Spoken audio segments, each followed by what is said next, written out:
Okay, welcome guys to our road safety teaching class. Road safety is a very important part of the KLA or PDHPE. Is important, especially as young people like you, people who may be just getting their licence, starting off driving their first couple of years. Obviously they need to determine what risks and how to minimise the harm relating to those risks. So I've got a few activities which we will get underway soon, just to maybe outline some risks and then determine and minimise the action and use an action to eliminate. So, can anyone tell me what groups are highest risk of having an accident on the road? Yep. 12 to 24 year olds. 12 to 24 year olds, yep, well done. But 12 usually not driving between them. Yeah.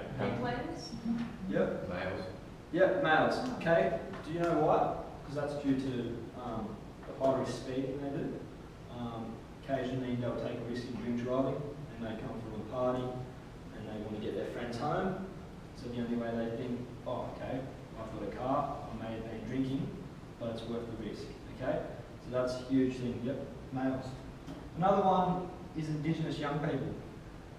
Indigenous young people tend to take more risk, mainly because they are in the more isolated areas, I guess, and also young people living in rural and remote areas, which I referred to as well. So there's a lot of open space, so a lot of speeding can be done, and that's where accidents can occur. So it's important to know that, just the important groups and risks that are at most risk on our roads. I've just placed a picture of a young boy here, or a young boy on the road obviously, and a driver who has a phone and a piece of food obviously that he wants to eat and a drink. Has anyone ever been under that situation before where a friend may have been on a phone in the car? Yep, so it's very common, it's a very common thing, and it is a risk, it is a huge risk, but usually we don't have all three things, but it's just to show you that it is reality and that people do occasionally without thinking even. Because you're rushing, Yep, you're trying to eat exactly. lunch. So they may be late for class, work, and they need to eat in the car. And that tends to take the distraction off where you should be, and that's facing on the road. Okay, we're done there. Our next activity that we're going to do is I've got two photos there. Each photo has a number of hazards, a number of different hazards that are common on our roads. The first one looks to be in a busy city. Can anyone tell me any hazards that are viewable on that photo? Yep. Pedestrians? Pedestrians, straight up. So they can cause a hazard, they can cause a distraction, because again, we're not focusing on the task created, and that is driving from A to B. There's a lot of stuff stuck on the window. Yep, there's a lot of things. So a lot of beeping noises like GPSs, especially phones. So a lot of internal distractions are a huge problem, like we said. There might be a baby in the back seat. Yeah, so it says there's a baby on board as well. Can anyone tell me anything about the outdoor or external factors? There's a cyclist in the left lane. Cyclists, yep, so they're very common on our roads at this stage. So especially for a driver who doesn't have much experience, it is important for them to be under those situations so that they know. Maybe the deodorisers providing blind spot for the pedestrian crossing that's coming up. Right, yep. So there's a pedestrian crossing, which already you know there's going to be people crossing that road. And also roadworks. I'm not sure if there's roadworks in the second photo or the first photo, but again, if it's not there, that they're also very common and can cause a distraction as well. So we've all listed, so now that we've listed the hazards, is there any actions that we can use to, say, for a bike rider, what could we do? We could slow down. We could slow down. Yeah, and move over to the right. Yep. Leave at least 1 metre. Correct. Yep. So bike rider. Always check your blind spots. Yep. Blind spots. Yep. That's they advise you to do that very commonly. We could move some of the internal obviously turn the phone off. GPS, you pull over to the left, and if you need to find directions.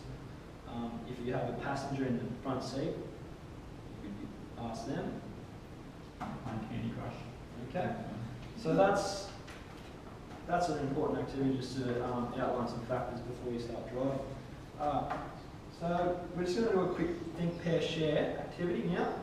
I'm going to list a situation that people may be under when driving, and you're just going to tell me in a Y graph who is responsible, what the consequences could be, and then the assertive ways to deal with the situation. Okay, so the first one is a young group are travelling to the movies on a busy highway. So this could be a city.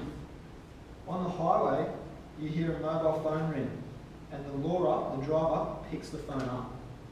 So immediately, who do you think is responsible in that situation? The driver?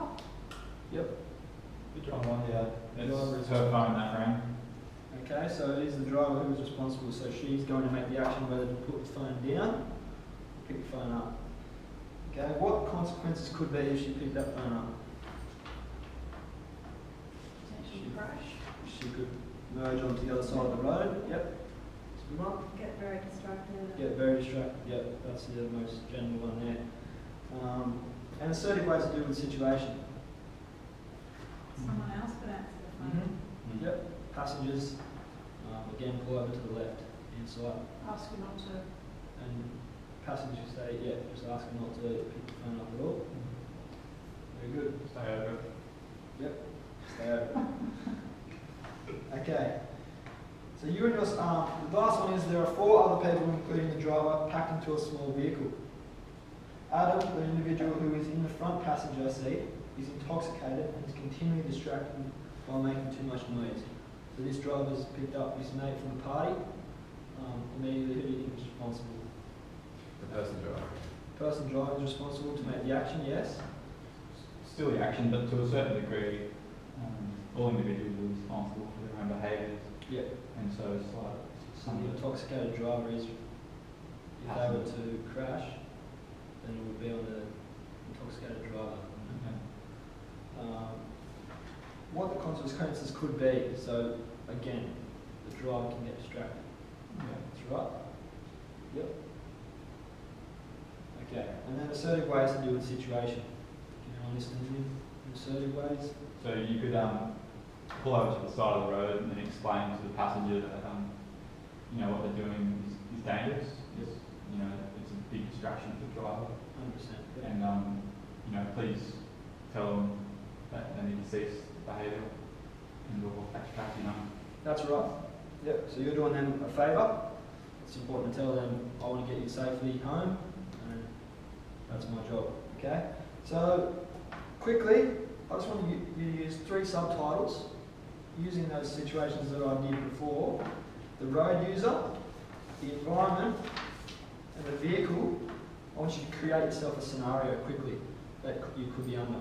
So the road user, they may be intoxicated, they may be speeding, and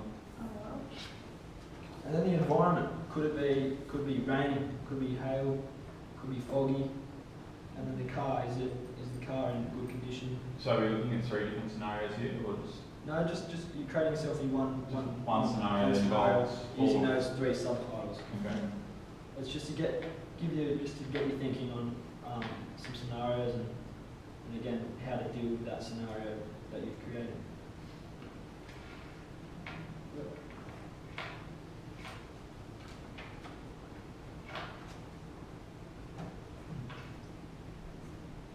And the scenario may be just maybe 4 words. It may not have to be too long. It's just to get an idea.